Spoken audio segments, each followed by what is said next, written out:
Alright. जो fibroadenoma है basically तौर पे फाइलॉइड ट्यूमर जो है ये एक बाइफेजिक ट्यूमर है, फाइब्रोएपिथेलियल न्यूप्लाज्म, जिसके अंदर लीफ लाइक आर्किटेक्चर बनता है। अच्छा, अब ये ज़हन में रख लें that it is basically a stromal tumour. It is actually a stromal tumour, but it has both proliferation. It has fibrous proliferation as well. It has epithelial proliferation as well. All right. An important thing is that as far as the tumor is concerned, it can be a benign tumor, it can be a borderline tumor, it can be a malignant tumor. इसलिए इसको हम fibro epithelial neoplasm कहते हैं, ठीक है, क्योंकि उसमें fibrous component भी होता है और दूसरा कंपोनेंट भी मौजूद है। अगर ग्रेडिंग और प्रोग्नोस्टिक इंपॉर्टेंस बात की जाए तो अगर आप देखेंगे तो आपको ग्रेडिंग और प्रोग्नोस्टिक इंपॉर्टेंस इसकी हिस्टोलॉजिकल चेंजेस के साथ है, जो कि स्ट्रोमल पॉपुलेशन में हो रही है। यानी ये देखें, अगर आप ये देखें गौर से, तो यहाँ पे लफ्ज़ इस्तेमाल किया गया स्ट्रोमल प्रोलिफेशन। जो ग्रेडिंग ऑफ ट्यूमर है कि कितना ट्यूमर एग्रेसिव है और कितना ट्यूमर स्टेजिंग के एतबार से फैल भी सकता है, मिसाल के तौर पे, ये जो इंपॉर्टेंट चीज़ है और इसकी क्या प्रोग्नोस्टिक इंपॉर्टेंस है। बेसिकली फैलने की बात तो उसमें नहीं, लेकिन ग्रेडिंग के एतबार से मुराद है कि कितना एग्रेसिव है। ये आप देखते हैं हमेशा कि ट्यूमर के स्ट्रोमल कंपोनेंट के अंदर कितनी पोटेंशियल मौजूद है। यानी इससे ये बात साबित होती है कि जो एपिथेलियल प्रोलिफरेशन होती है वो बिनाइन होती है, सिर्फ जो स्ट्रोमल प्रोलिफरेशन है वो बिनाइन या बॉर्डर लाइन या मेलिग्नेंट हो सकती है। या अगर मैं, if I am going to make it more easy, I will say that if I am going to mark phyllodes tumour as a benign tumour or as a borderline tumor or as a malignant tumor, what I will do, I will see the stromal features. I will see the cells of the stroma that are making the stromal component. I will mark and grade that tumor according to the stromal component, not the epithelial component, because as per law, epithelial component is presumed to be benign.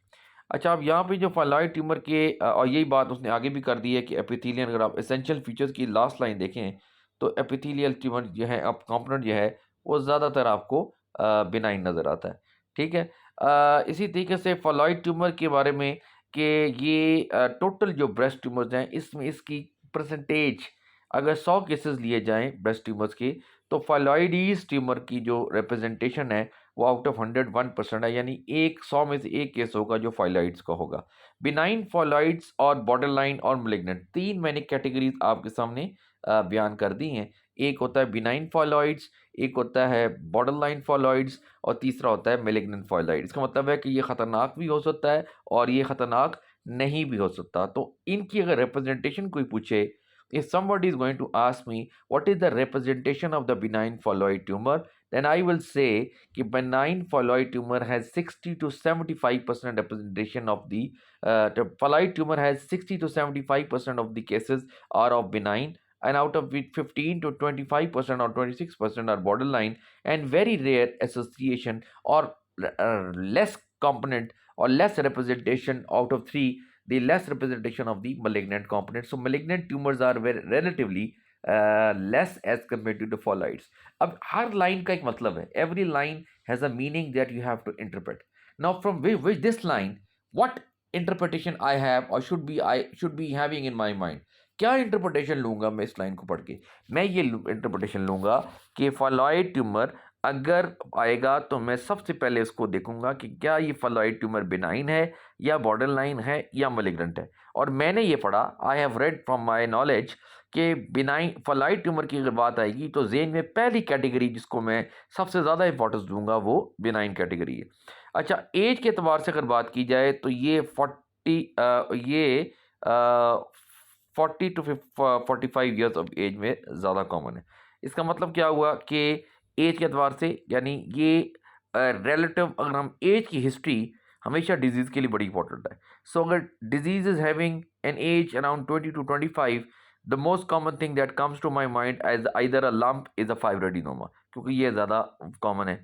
अच्छा, फिर दूसरा 40 to 45 years में आमतौर पे ख़तरनाक tumours आते हैं, लेकिन अगर मैं फाइलॉइड्स का कंपैरिजन कर रहा हूँ फाइब्रोएडिनोमा से, I am comparing the age of fibroadenoma with the phyllodes, then the age of the phyllode tumour is around 40 to 50 years of age. It's a perimenopausal to postmenopausal age.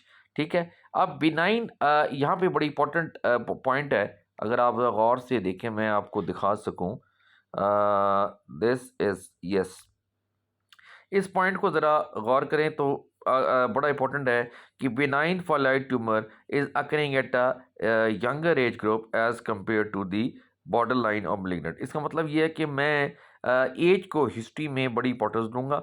Benign ज़रा relatively कम as में आता है, border line जो है वो और malignant थोड़ा सा एज ज़रा ज़्यादा होती है। बड़ा रेयर है कि ये पीड्स एज ग्रुप में हो और बड़ा ही रेयर है कि ये मेल में हो, इसलिए रेयर डायग्नोसिस को कभी नहीं सोचा जाता। You have to think of a common diagnosis first. Alright, most common site कौन सी है? ब्रेस्ट के अंदर है। लेकिन अगर कोई मुझसे ये देखिए, सवाल बड़ा इंपॉर्टेंट है कि एक चीज होती है एक्टोपिक।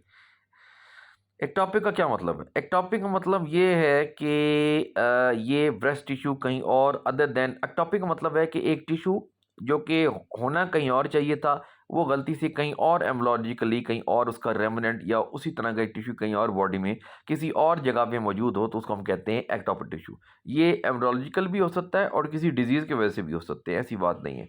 जैसे एक्टोपिक प्रेगनेंसीज होती हैं। अब प्रेगनेंसी कहाँ होनी चाहिए थी? बेसिकली यूट्रस के अंदर, लेकिन वो इम्प्लांट हो जाए फ्लोपियन ट्यूब के अंदर, तो हम उसको कहेंगे ectopic pregnancy. Site unusual than usual is called ectopic in a simple way. तो यहाँ पे अगर एक्टोपिक ब्रेस्ट टिश्यू कहीं पे भी मौजूद हो, उसके अंदर भी ये अराइज कर सकता है। और इस ट्यूमर को, ये कॉमन एग्जांपल, उन्होंने एक ग्रुप स्टडी जो केस स्टडीज की, तो उसमें ये केस रिप्रेजेंटेशन थी कि वल्वा के अंदर, फीमेल जेनिटल ट्रैक के अंदर वल्वा के अंदर ब्रेस्ट टिश्यू पाया गया और उसके अंदर उन्होंने फाइलॉइड देखा। ये बड़ा रेयर है ऐसे होना। पैथोफिजियोलॉजी क्या है? पैथोफिजियोलॉजी में बड़ा important point, number one point है कि it's has a biphasic lesion. It has a biphasic lesion means it has epithelial component as well, it has fibrous component as well. अब मेलिग्नेंसी कब होती है?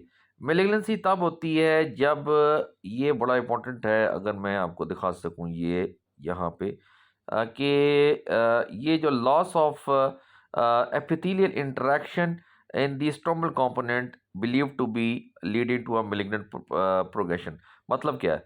मतलब ये है कि अगर मैंने आपको एक आसान से कुलिया समझाया कि फाइलॉइड ट्यूमर में एपिथेलियल और stromal component, both epithelial means glandular component and the stromal component, both they proliferate, but we have to give respect to the stromal component. Now the stromal component, as per the protocol, it is the stromal component that can become borderline, that can become malignant. So when it becomes malignant, what happens is that stroma, it loses its interaction with the epithelium। यानी वैसे तो दोनों ने बढ़ना था, लेकिन अब epithelium इतना ना बढ़ा, relative to the epithelium stromal component ज़्यादा होना शुरू हो गया, जिसकी वजह से वहाँ पे, क्योंकि वो ज़्यादा क्यों हो रहा है? क्योंकि वहाँ पे प्रोलिफेशन ज़्यादा हो रही है। तो जब उनकी प्रोलिफेशन ज़्यादा हो रही है, तो उसकी वजह से जो ट्यूमर अराइज करेगा वो बॉर्डर लाइन और मिलिग्नेंट हो सकता है। वो फिर हम आगे चल के देखेंगे। We are going to cut and short and classify and stratify what are the features of a borderline and what are the features of a malignant phalloid tumor.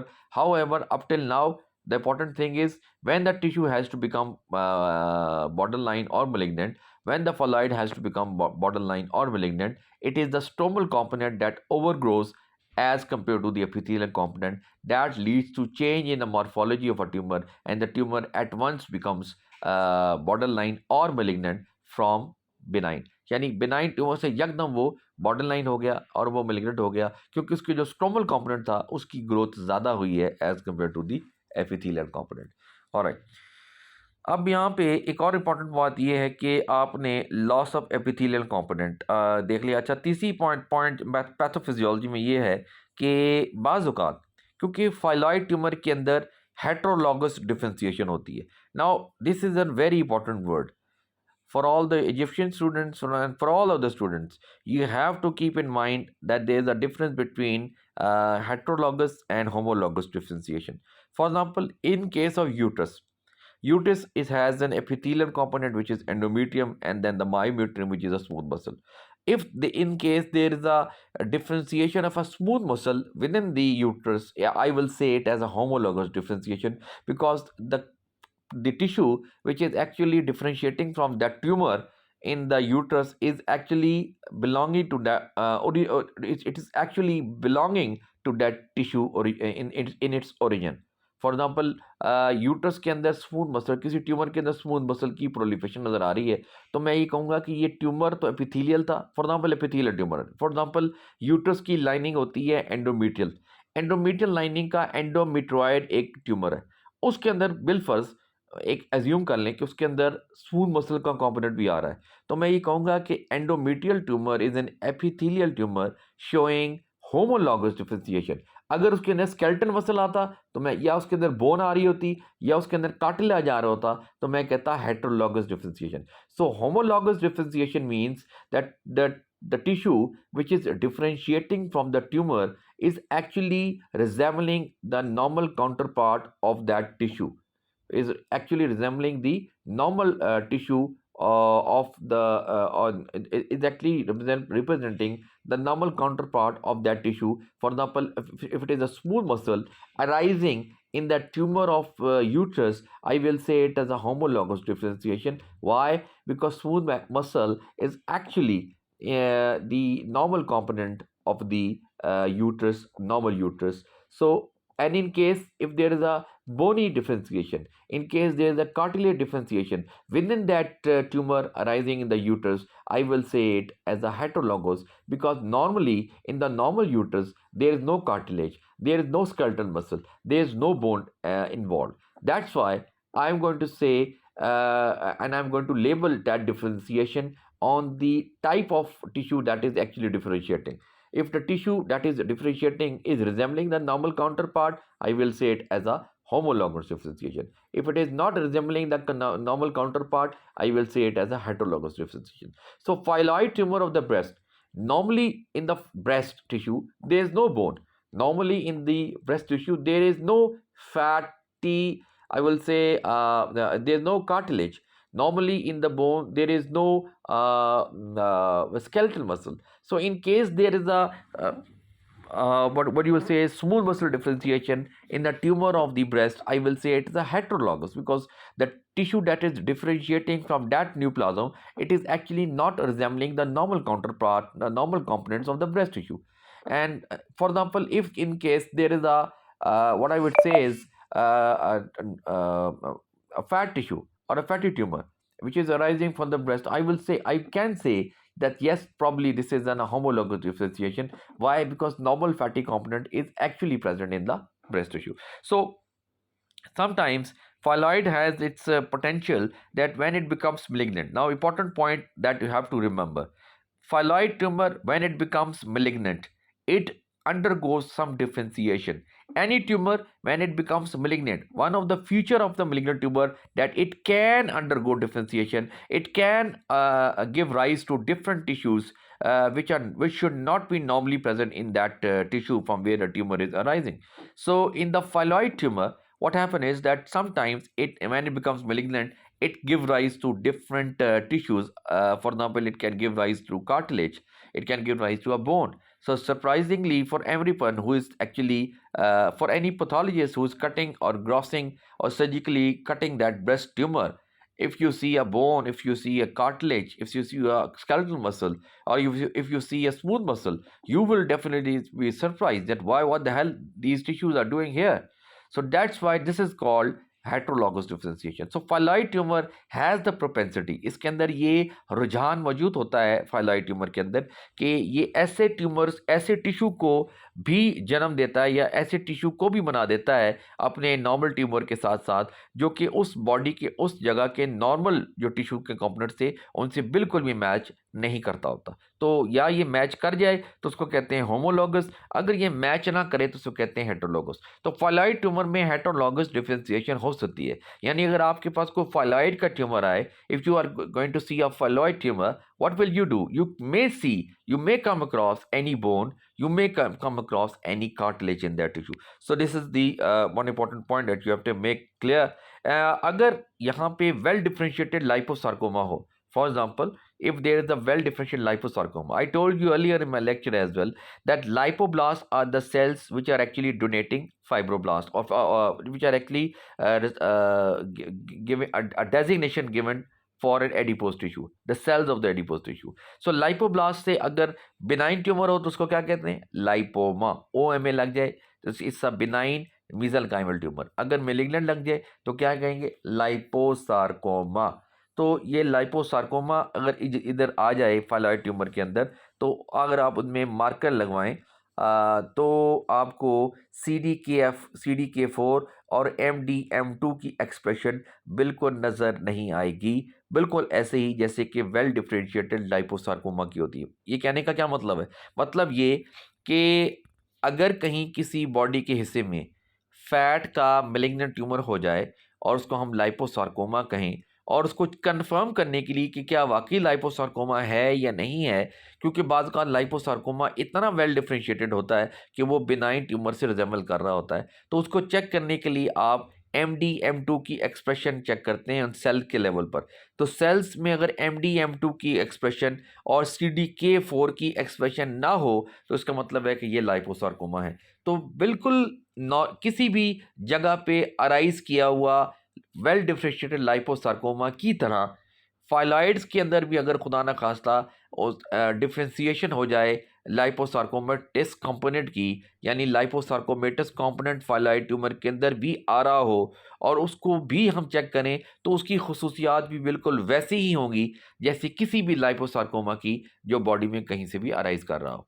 So this is showing that the liposarcoma of the phalloid tumor arising within the phalloid tumor, it is showing the same characteristic genetic features as well differentiated liposarcoma arising in any part of the body. So that is the point that is important. फिर एक और बड़ी important बात ये है कि ये इसके फलाइड ट्यूमर के साथ ये भी एसोसिएशन है। I told you earlier there is a difference between association and cause.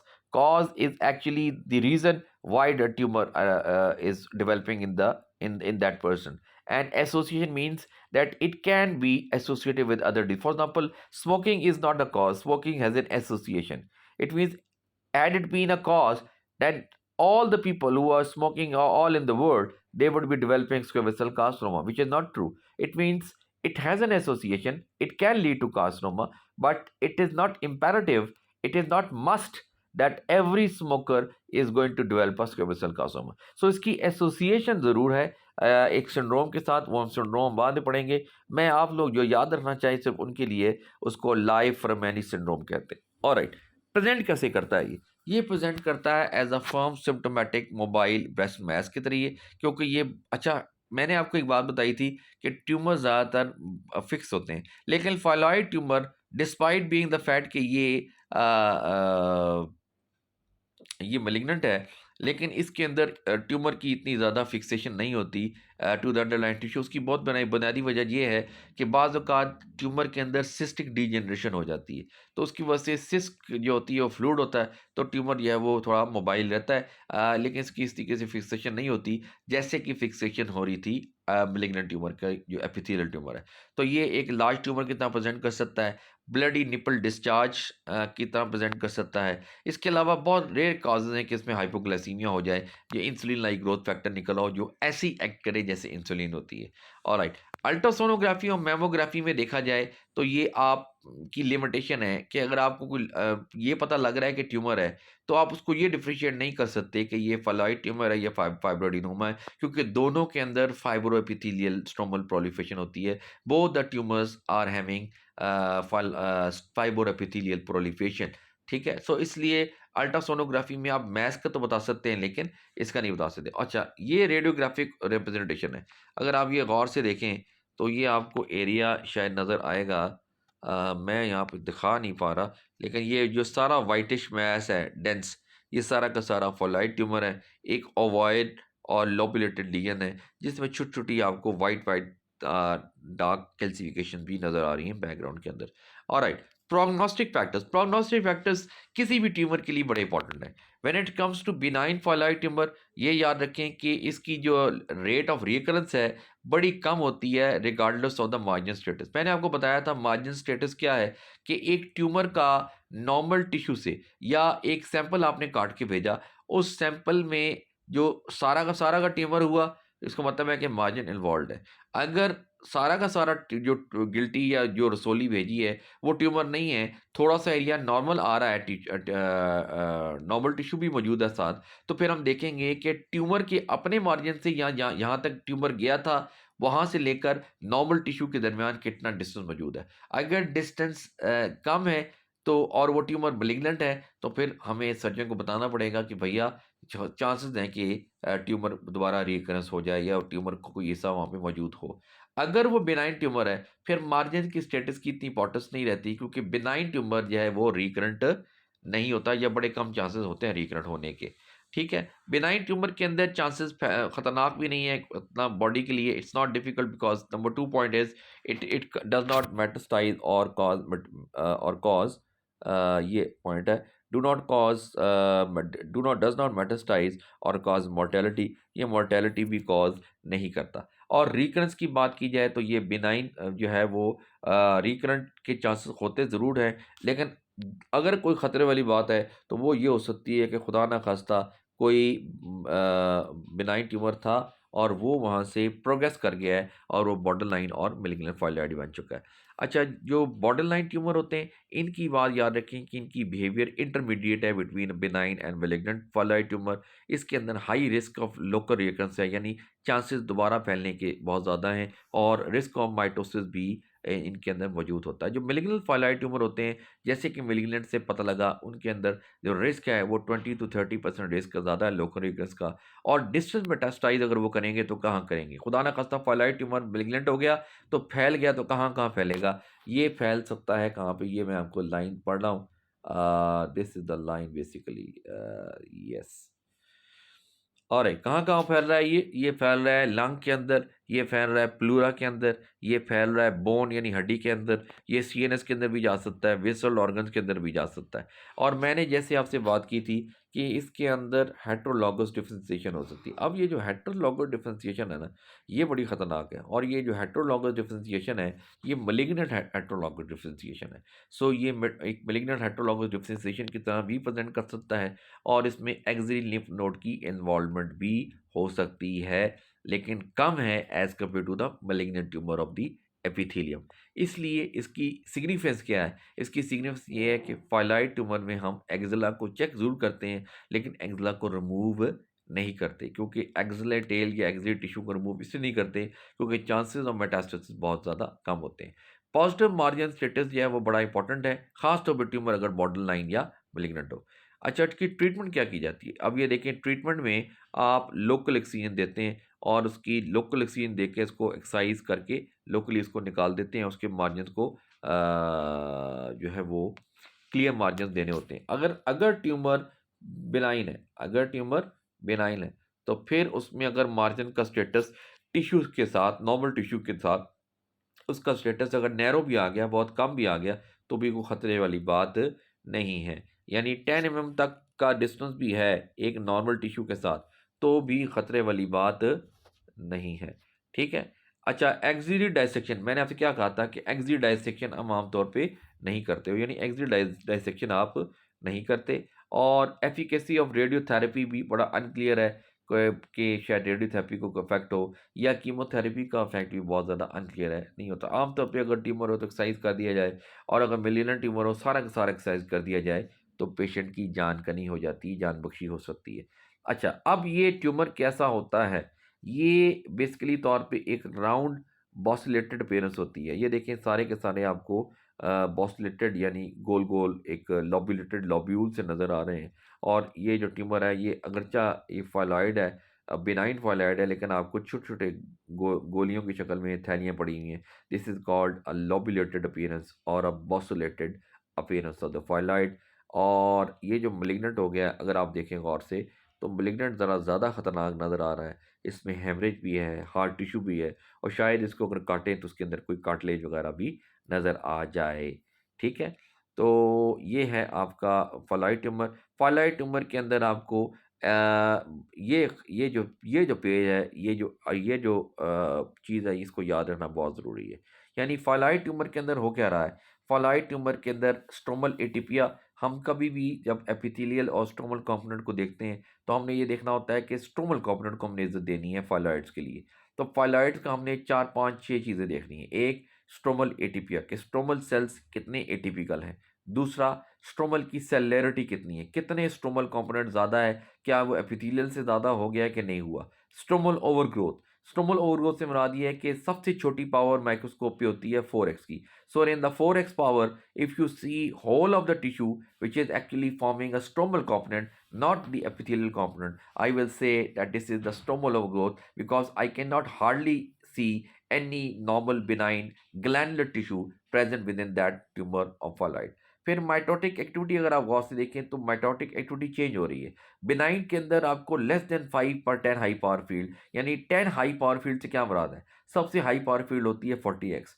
40x पर एक बार आपने स्लाइड देखी एक जगह पे और फिर उसमें आपने माइटोसिस को काउंट किया, फिर स्लाइड को थोड़ा चेंज किया, दूसरी जगह पे काउंट किया, ऐसे आपने 10 जगहों पे 40x पावर पे देखा कि कितनी माइटोसिस नजर आ रही है. इसको कहते हैं 10 हाई पावर फील्ड्स.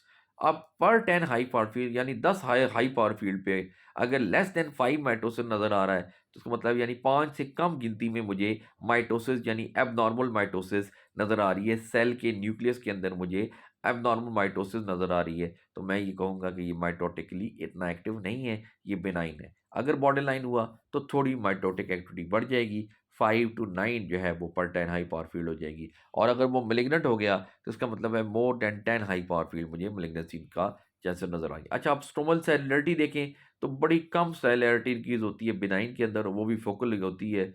अगर बॉर्डर लाइन के अंदर देखें तो बॉर्डर लाइन के अंदर भी आपको बड़ी कम सेलुलरिटी ज़्यादा नज़र आती है, ज़्यादातर नहीं है. लेकिन अगर आप मेलिग्नेंट में देखें तो आपको सारे के सारा ट्यूमर जो है उसमें आपको मार्कली और डिफ्यूज सेलुलरिटी जो है वो ज़्यादा इंक्रीज होती हुई नज़र आती है. अगर स्ट्रोमल ओवरग्रोथ को देखें, स्ट्रोमल ओवरग्रोथ एक ऐसा फीचर है जो कि बताता है कि आपका ट्यूमर कितना ज़्यादा मेलिग्नेंट है. सो स्ट्रोमल ओवरग्रोथ का क्या मतलब था, 4x पावर पे अगर मुझे कहीं पे भी एपिथेलियल कंपोनेंट नज़र नहीं आ रहा, सिर्फ स्ट्रोमल कंपोनेंट नज़र आ रहा है, तो मैं कहूँगा ये स्ट्रोमल ओवरग्रोथ है. और अब फिर उसके बाद ट्यूमर को हमने जब काटा मिसाल के तौर पे और हमने देखा कि ट्यूमर या सर्जन ने काटा या जब सर्जन ने गिल्टी भेजी, हमने इसको देखा कि थोड़ा सा ट्यूमर का हिस्सा नॉर्मल टिश्यू के साथ सर्जन ने काट के भेजा है, तो मैं देखूंगा कि ट्यूमर के बॉर्डर कैसे हैं. अगर ट्यूमर के बॉर्डर वेल डिफाइंड है तो मैं कहूँगा कि ये बेसिकली तौर पे बेनाइन ट्यूमर है. अगर मैं कहूँगा कि वेल डिफाइंड है लेकिन थोड़े बहुत अंदर नॉर्मल टिश्यू के अंदर घुसते हुए नज़र आ रहे हैं, तो मैं कहूँगा कि ये बॉर्डर लाइन है. और अगर सारा का सारा ट्यूमर घुसता हुआ नॉर्मल टिश्यू के अंदर जा रहा होगा तो उसको मैं कहूँगा डिफ्यूजिव परमिएटिव. अब ये जो पॉइंट है ये बड़ा इंपॉर्टेंट है, इसलिए इंपॉर्टेंट है क्योंकि अगर सर्जन ने मेलिग्नेंट ट्यूमर को ग्रॉस करना है तो वो मेलिग्नेंट ट्यूमर का के साथ साथ नॉर्मल टिश्यू का ज़्यादा हिस्सा ग्रॉस करके भेजेगा ताकि वहाँ पे देख सके. क्योंकि अगर वो चीज़ घुस रही है तो इसका मतलब अगर आपने ट्यूमर को काट भी दिया तो थोड़ा बहुत हिस्सा वहाँ पे नॉर्मल टिश्यू के साथ मेलिग्नेंट ट्यूमर का रह जाएगा, जिसकी वजह से दोबारा ट्यूमर ग्रो कर जाएगा. तो आपने अगर मेलिग्नेंट ट्यूमर आपने एक्सरसाइज कर रहे हैं and you are the surgeon, तो आप क्या करेंगे, what will you do, you will exercise the malignant tumour and an adequate amount of the normal tissue as well, so that the chances of recurrence become less, because the malignant tumor has the permeative borders. It is infiltrative in nature. It infiltrates into the surrounding tissue as well.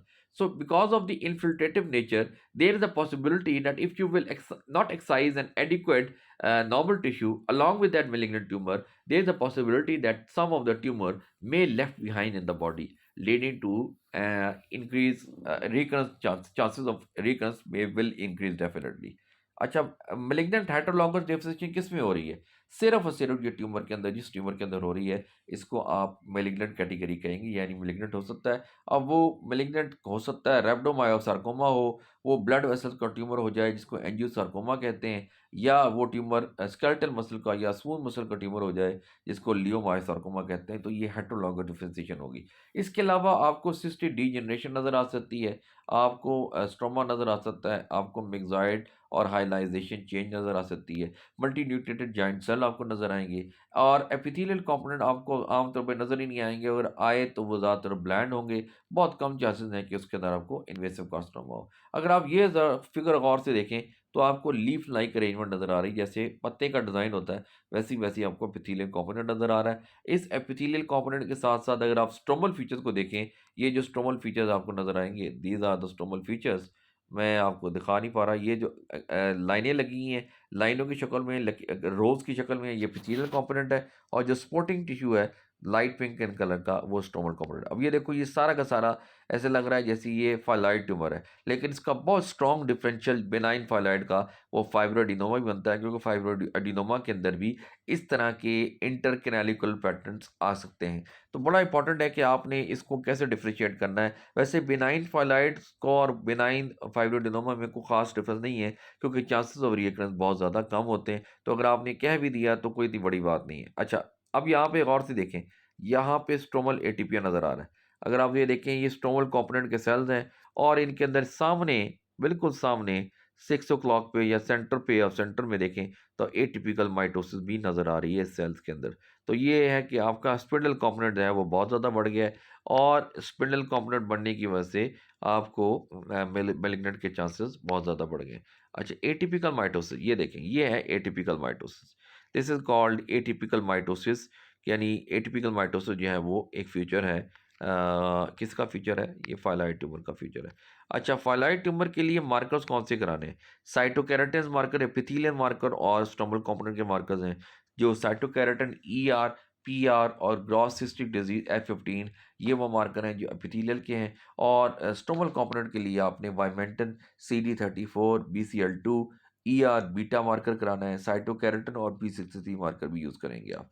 ठीक है, ज़्यादातर P63 और P40 वो कहता है normal होते हैं stromal के अंदर। ठीक है, तो ये आपका, फिर आपका फाइलॉइड ट्यूमर के अंदर क्या चीज़ें हो रही हैं फाइलॉइड ट्यूमर के अंदर, कि उनके अंदर आपको म्यूटेशन और कौन सी म्यूटेशन हो रही है जो कि ये काउंस करती है। इसमें याद रखें कि रिकरेंट ऑफ MED12 और रैरा म्यूटेशन, ये दोनों म्यूटेशन जो है फाइलॉइड ट्यूमर के अंदर होती हैं, और ये ज़्यादातर बिनाइन फाइलॉइड में होती है। मेलिग्नेंट फाइलॉइड में और भी म्यूटेशन होना स्टार्ट हो जाती हैं, जो ये एक्सप्लेन करती हैं कि कोई एक ऐसा ट्यूमर जो कि बॉर्डर लाइन था वो मेलिग्नेंट कैसे हो गया, या बिनाइन ट्यूमर बॉर्डर लाइन और मेलिग्नेंट कैसे हो गया।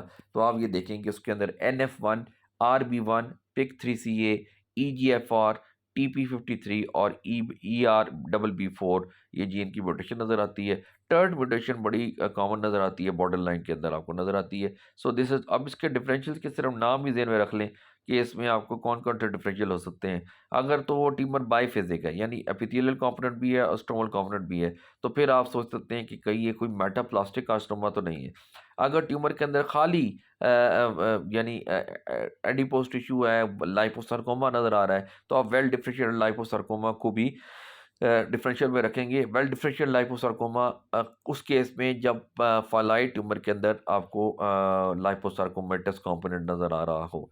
अगर खाली मोनोफेजिक है, यानी सिर्फ स्ट्रोमल कंपोनेंट है, एपिथेलियल कंपोनेंट नहीं है, तो आप मोनोफेजिक मेटाप्लास्टिक कार्सिनोमा को अपनी डिफरेंशियल में रख सकते हैं, या फाइब्रोमेटोसिस लाइक मेटाप्लास्टिक कार्सिनोमा को भी अपने डिफरेंशियल में रख सकते हैं। अब सवाल ये पैदा होता है कि मोनोफेजिक मेटाप्लास्टिक कार्सिनोमा में क्या डिफरेंस है। मोनोफेजिक मेटाप्लास्टिक कार्सिनोमा के अंदर एपिथेलियल कंपोनेंट नहीं होते, लेकिन उसके अंदर मैलिग्नेंट हेटरोलॉगस डिफरेंशिएशन आपके अंदर हो सकती है मोनोफेजिक मेटाप्लास्टिक कार्सिनोमा के अंदर, और साइटोकेराटिन और P63 ये पॉजिटिव होते हैं। ठीक है, जबकि फाइब्रोमेटोसिस लाइक मेटाप्लास्टिक कार्सिनोमा के अंदर आपको स्ट्रोमा के अंदर इतना एटीपिया नज़र नहीं आता, वो ब्लैंड स्पिंडल शेप सेल्स होते हैं। अगरचे वो साइटोकेराटिन P63 पॉजिटिव होते हैं, लेकिन उसके अंदर बीटा कैटेनिन की एक्सप्रेशन, यानी बीटा कैटेनिन की एक्सप्रेशन आपको नज़र नहीं आती। So this is all about the phyllode tumour. Thank you very much.